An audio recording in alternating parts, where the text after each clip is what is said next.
Pékin et Moscou appellent à un cessez-le-feu en Iran tout en restant en retrait. Chers parents, même cette information seule suffit aujourd'hui pour arrêter le direct d'aujourd'hui. Personne ne peut dire aujourd'hui là qui ne sait pas ce qui se passe dans le monde. Et toute personne intelligente aujourd'hui, quand tu vois ce qui se passe, toi-même ton intelligence naturelle va te dire, il est temps de se ressaisir et il est temps de beaucoup prier Dieu. Parce que ce à quoi on est en train d'assister, c'est quelque chose qui a commencé, mais on ne connaît pas où ça va finir. Qu'est-ce qui se passe en réalité? Le samedi, l'Iran a été attaqué par les États-Unis et Israël. Le dimanche, on nous a dit que le chef des mollahs, le chef des groupes religieux qui dirigeait l'Iran, qu'il a été tué. Bon. Maintenant, avant le direct là, moi-même j'ai vu sa tête. Quand ils l'ont tué là, j'ai vu sa tête. Et plus personne ne peut douter que l'ayatollah Khomeini est passé de vie à trépas. Et donc, qu'est-ce qu'on a vu? Que ce soit l'attaque ou bien ce qu'on est en train de voir aujourd'hui, l'Iran a répliqué. L'Iran a tué 4 soldats et blessé 5 soldats américains.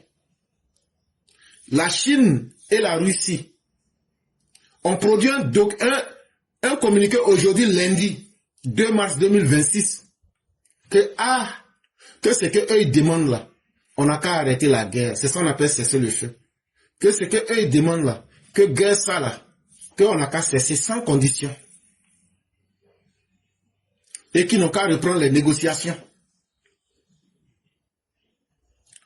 Mais eux sont restés en retrait. Eux n'ont pas mis leur bouche dedans. Eux n'ont pas mis leurs mains dedans. Ils n'ont pas mis leurs pieds dedans. Donc, ils regardent. Ils disent que c'est une violation grave de la souveraineté iranienne et des principes fondamentaux du droit international. C'est ce qu'ils ont dit. Ils disent qu'ils ne sont pas contents de ce que les Américains ont fait. Celui qui a dit ça là, c'est le ministre des Affaires étrangères de la Chine qui s'appelle Yang Yi. Et il a dit que par ça là que vous voyez là, que ça va apporter boing de désordre, boing d'habits, boing de mal, de gâtement dans le coin.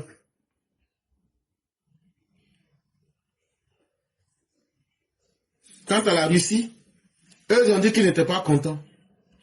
Mais vous vous souvenez, on avait fait des émissions où je vous avais averti que tant que tu es vivant et que la Russie peut t'utiliser pour atteindre ses objectifs, ils vont te blaguer. Mais quand tu seras dans le pain là, ils vont reculer. Et quand je disais ça, les gens pensaient qu'on s'amusait. Dans cette vie-là, on n'est pas obligé d'être d'accord avec quelque chose, comme on n'est pas obligé d'être opposé à quelque chose, mais quand la réalité s'impose à nous là, et un homme intelligent, tu dois être capable de voir le bagage que tu peux supporter, et puis de reconnaître la réalité.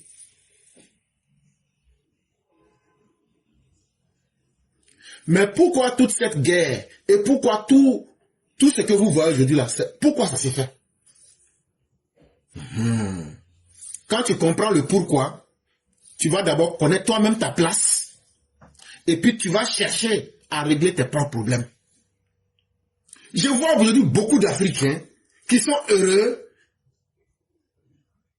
et qui disent qu'ils soutiennent l'Iran. Mais votre soutien à l'Iran, là, ça va changer quoi? C'est votre droit le plus absolu de supporter l'Iran. Et c'est totalement normal qu'un être humain donne son avis. Bon, en soutenant l'Iran là-haut, vous allez apporter quoi à l'Iran? Et puis ça va changer leurs conditions. Donc ce que vous êtes en train de faire, ça, c'est les complaintes de l'homme faible.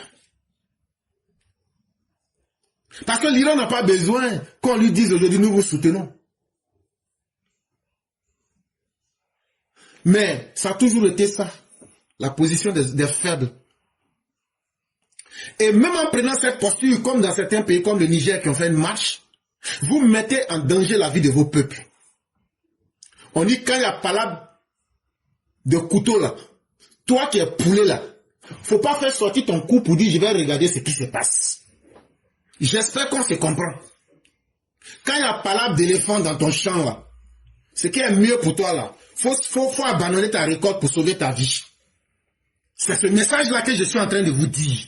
Parce que vous dites que vous soutenez l'Iran, ou même que vous soutenez les États-Unis, là, votre sentiment, là, ça n'a aucun poids dans la balance. Donc, sachez connaître votre place. Et quand les plus grands se battent, là, toi qui dis je soutiens l'un contre l'autre, là, si tu ne fais pas attention, là, tu vas avoir un problème que tu n'avais pas espéré. Et donc, tous ceux qui sont contents, qui sont heureux, votre sentiment importe peu. Parce que ce sont les vraies réalités de ce monde-là qui sont en train d'être jouées en face de vous. Et ceux que vous supportez, ou même ceux que vous ne supportez pas, en tout cas, chacun est en train de défendre ses intérêts. Et aujourd'hui, vous pensez que cette déclaration de la Russie et de la Chine, ils n'ont pas réfléchi? Le monde est une scène qui est impitoyable. Et ces leçons, et ce que nous voyons aujourd'hui, ces événements doivent servir de leçons à nous les Africains. Et pendant plusieurs fois, je l'ai répété ici. Ce que vous voyez là, c'est une conquête de domination. Où le plus fort veut rester le plus fort. C'est ça d'abord la première chose qu'il faut comprendre. Quand tu parles de la loi du plus fort, personne ne t'oblige à demeurer dans la position du plus faible. Ça là, nous on doit comprendre ça. Ces événements doivent nous faire comprendre en tant qu'Africains que ce ne sont ni les Chinois, ni les Russes, ni les autres qui viendront faire notre bonheur à notre place. Et on doit ouvrir les yeux. Au lieu de supporter les Américains, au lieu de supporter les Iraniens, supportons d'abord nous les Noirs, supportons d'abord notre propre existence. D'autres font ça parce qu'ils sont solidaires, parce qu'ils sont musulmans. Mais vous pensez que ce soutien moral est suffisant? C'est la question que je vous pose. Est-ce que ce ne sont pas aussi des nations musulmanes? On se comprend, n'est-ce pas? Très bien. Et donc, si les États-Unis décident de demeurer les plus forts du monde, ce que nous, Africains, nous refusons de faire, les États-Unis ont pris leurs responsabilités pour mettre en action ce qui va leur permettre de demeurer la nation la plus puissante, la plus crainte. Que ce soit bien, que ce soit mal, ça dépend de ce que tu veux. Et ce que tu penses là, ça n'intéresse personne. Mais si dans cette réflexion, toi-même tu ne penses pas à toi-même, tu ne penses pas à ton avenir, et tu penses que par solidarité religieuse, ou bien parce que par solidarité des faibles, ça va changer quelque chose à la réalité, tu es en train de te tromper. Parce que ce qui se passe là, c'est exactement un lion qui est en train de broyer et de croquer une antilope. On ne parle pas de pitié. Quand on parle de la survie, la morale importe peu. On peut être d'accord comme on peut ne pas être d'accord, mais la réalité, elle est cruelle et elle est nue et elle est en face de chacun ici aujourd'hui. Ce qui s'est passé au Venezuela, tout le monde a vu. Ce qui s'est passé en Irak, tout le monde l'a vu. Ce qui se passe en Iran n'est plus une chose nouvelle. Qui va jouer les étonnés? Aujourd'hui, la guerre commerciale et la guerre de positionnement entre les États-Unis et la Russie, et la Chine, c'est cette guerre-là qui est en train de se jouer. Et aujourd'hui, les États-Unis vont casser tous les bras et tous les pieds qui permettent à la Chine de résister. Vous avez vu le Venezuela? Et donc les États-Unis comptent, comme ils ont fait au Venezuela, mettre la main sur le pétrole du Venezuela. Ça sera la même chose, parce que actuellement c'est l'Iran qui vendait du pétrole à la Chine. Et quand c'est comme ça, quand l'affaire sera conclue, le pétrole iranien sera sous contrôle et les industries en Chine là seront paralysées. Et quand les industries seront paralysées, ça va avoir un impact sur l'économie chinoise qui va aller au ralenti. Et les États-Unis pourront affirmer leur domination. Vous pouvez aimer Vous pouvez avoir un jugement de valeur, mais ce n'est pas ce qui est important. Et c'est sur ça que j'insiste. Ce n'est pas ce qui est important. Ce n'est pas la pitié, ce n'est pas les bons sentiments. C'est d'abord la question de la survie. Et lorsqu'on pose la problématique, la question de la survie, au lieu de t'inquiéter pour les autres, tu dois toi t'inquiéter pour toi-même et de ton avenir en tant qu'Africain. Et donc, de tout ce que vous voyez aujourd'hui, chacun peut avoir son sentiment, ce qui est naturel. Qu'est-ce qui va se passer? C'est la question que tous les hommes et toutes les personnes intelligentes se posent aujourd'hui. Qu'est-ce qui va se passer dans une semaine? Qu'est-ce qui va se passer dans un mois? Qu'est-ce qui va se passer dans l'avenir du monde? Celui qui vous dit qu'il a une boule de cristal, il est en train de vous mentir. Mais à travers des analyses, en se basant sur le passé et en faisant une analyse de comparaison des faits, cette guerre qui a commencé là, ça risque d'être un conflit prolongé. C'est la première chose qu'il faut retenir. Ça risque d'être un combat, une guerre prolongée. Comme de la manière en 2022, quand Moscou a attaqué Kiev là, quand la Russie a attaqué l'Ukraine là, ils voulaient finir ça en une semaine. Mais jusqu'à 2022, jusqu'à 2026, ils sont dedans. C'est la même chose quand Israël a attaqué Gaza en 2023. Jusqu'à 2023, jusqu'à aujourd'hui, ils sont dedans. Cette guerre qui a commencé depuis le samedi, là, ça risque d'être une guerre très très longue. Parce que l'histoire récente des guerres nous a montré que toute guerre qui est menée par des bombardements, ce n'est pas suffisant. Il faut descendre à terre. Il faut venir au sol. Et c'est là que les troupes vont s'enliser. Parce que pour quiconque connaît la psychologie des Perses, les Perses, ce sont les Iraniens, ce ne sont pas des Arabes.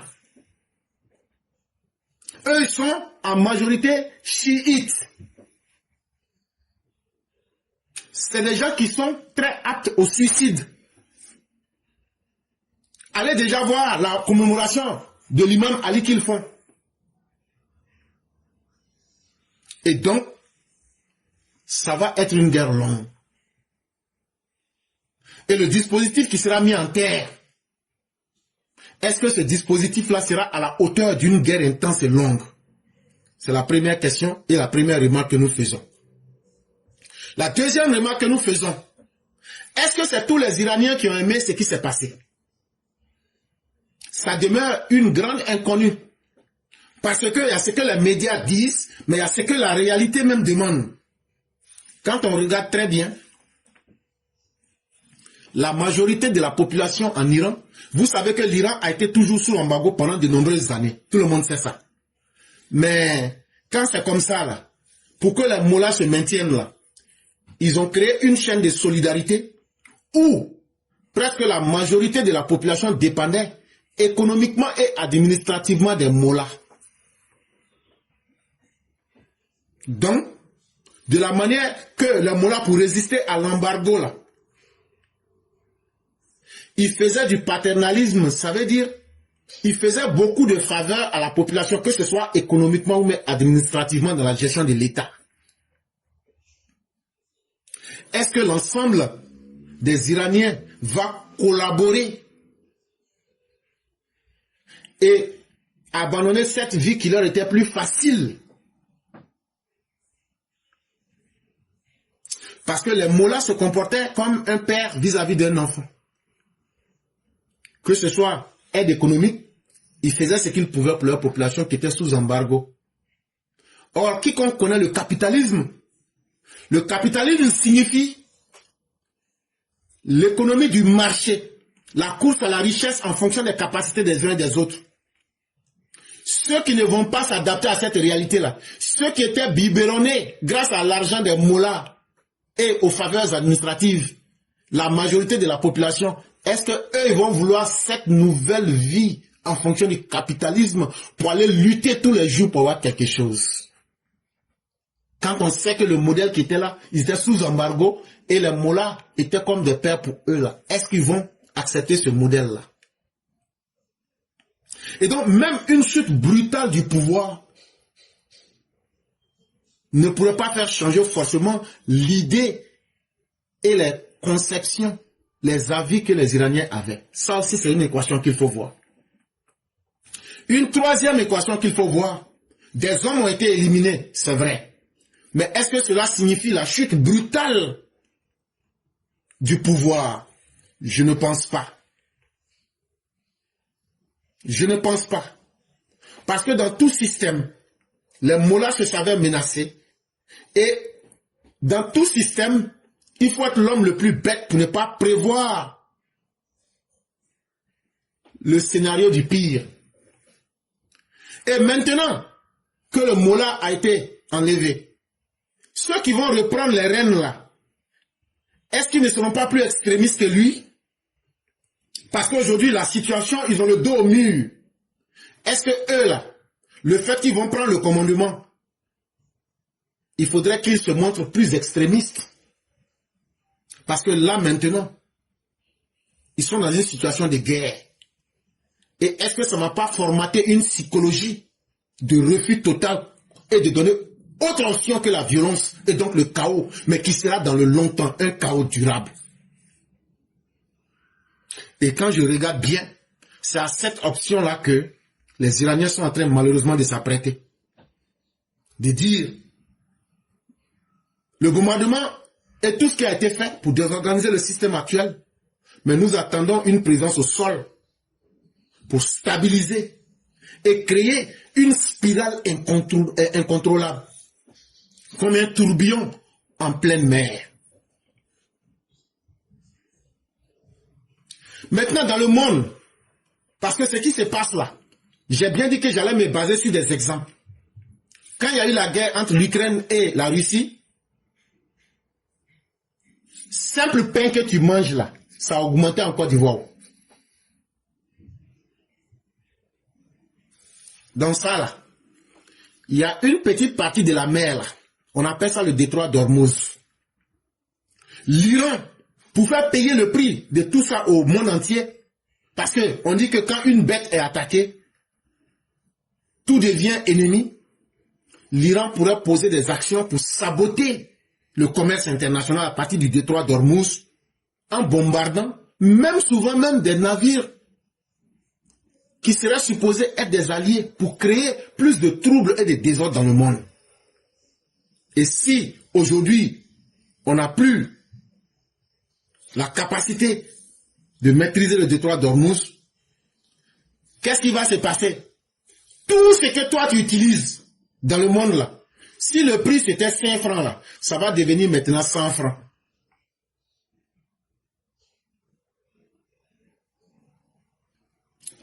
Au début, je vous ai bien dit que lorsque nous analysons les faits là, on ne rentre pas dans les sentiments, je suis ou je suis contre quelqu'un, c'est pas ça qui nous intéresse.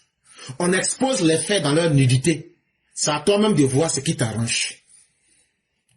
Si cette guerre doit se maintenir sur la longue durée, alors là, ça va avoir un impact sur l'énergie, qui est un levier central du système économique mondial, le pétrole. Et donc, tout ce que tu utilises, faut au moins t'attendre à multiplier le prix par 5. Parce que ça sera un test d'endurance pour le monde entier. Il y a des gens qui vont vivre ça dans la guerre, comme en Iran. Mais le reste du monde va vivre ce test d'endurance avec un durcissement de l'économie mondiale. Et lorsque les énergies seront limitées, le pétrole sera limité. Les pays où la Chine gagnait le pétrole seront limités. La Chine aussi pourrait, pour se venger du monde entier, ils peuvent saboter leur propre production pour produire très peu. Et quand ils vont bloquer, qui ne sait pas aujourd'hui que 90% des produits du monde viennent de la Chine. Ce n'est pas la Chine qui va perdre, parce que moins elle va produire, plus cher elle vendra. Et donc là, elle ne perd en réalité rien. Mais qui va perdre? C'est toi, c'est moi, c'est le reste du monde qui va perdre. Et qu'est-ce qui va se passer? Les magasins où tu avais l'habitude de payer tout ce qui est objet qui vient de Chine là, quand tu vas aller, tu ne trouveras plus. Et quand tu vas voir là, ça sera peut-être 1 ou 2. soit tu prends ou tu laisses. Et donc les prix vont flamber à un niveau que tu n'avais jamais imaginé. J'espère que chacun de nous est prêt pour le test d'endurance. D'aucuns vont perdre leur vie dans ce test d'endurance, comme les militaires des pays engagés dans le front, comme les Iraniens, mais aussi tous ceux qui ont une nationalité américaine. On craint aujourd'hui que leur vie ne soit mise en danger partout dans le monde. Parce que les Iraniens, malheureusement, quelles que soient les cibles qu'ils auront, à partir du moment où ils peuvent faire du mal à l'Amérique, ils n'hésiteront pas. Et ça, toute personne qui est américaine doit aujourd'hui se questionner et vraiment avoir peur des conséquences imprévues. Et dans cette guerre-là, l'Iran même sait qu'elle ne peut pas gagner la guerre. Et c'est pourquoi je disais, ceux qui sont des musulmans, qui disent nous on soutient l'Iran, ou même c'est comme ça, votre avis là il n'est plus important. Un avis est important quand ça peut changer quelque chose dans la donne. Non, nous on n'est pas content parce que comme nous on est pauvres africains là, c'est quand on se fait, non on n'est pas content. Bon, votre avis là, ça ne change rien dans la balance. Moi je ne fais que vous présenter les faits. Les Iraniens eux-mêmes ils savent, même bien avant aujourd'hui là, que si une telle possibilité s'offrait, quels que soient les préparatifs qu'ils ont faits là, ils ne pourraient pas gagner cette guerre. Parce qu'ils ont déjà été abandonnés par leurs plus fidèles alliés. Parce que ces alliés-là, eux-mêmes que sont la Chine et la Russie, ont peur des États-Unis. Et donc, ne vont pas s'engager pleinement. Et donc, si l'Iran ne cherche pas la victoire, qu'est-ce qu'elle va chercher? Elle va chercher sa victoire dans la capacité à faire durer et à déplacer le conflit dans le Moyen-Orient. Ça veut dire partout, que ce soit en Arabie Saoudite, que ce soit au Qatar, que ce soit au Bahreïn, que ce soit en Israël, que ce soit dans tout le Moyen-Orient. Malheureusement, on va assister à beaucoup de mauvaises choses et je préfère ne pas les citer. Ça aura un coût politique. Ça aura des conséquences économiques sur le monde.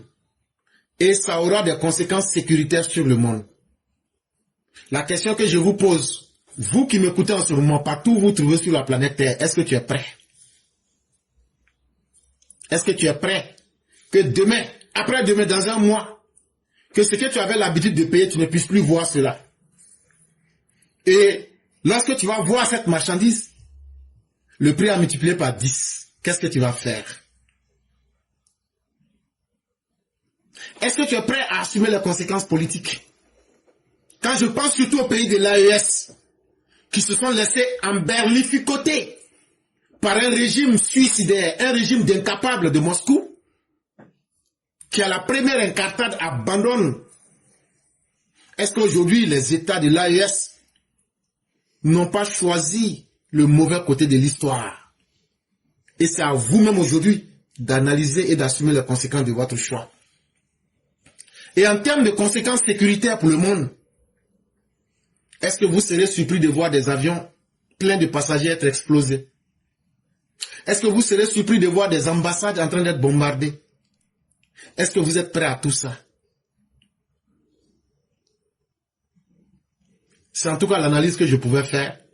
Et si ça peut aider à ouvrir vos yeux, ou bien à faire comprendre un peu le monde qui nous attend, ce n'est plus un monde où on demande ton avis, mais c'est un monde où on te demande de soit de connaître et de reconnaître ta place, ou bien tu refuses d'accepter la loi du plus fort et tu en subiras les conséquences. Parce que vaut un pouvoir si on n'exerce pas sa volonté de puissance? Que vaut un pouvoir si on ne montre pas aux plus faibles que c'est nous qui sommes les plus forts? Voilà les questions que vous devrez vous poser. Et à partir de ces questions, comme disait Jean-Paul Sartre, vous allez vous déterminer.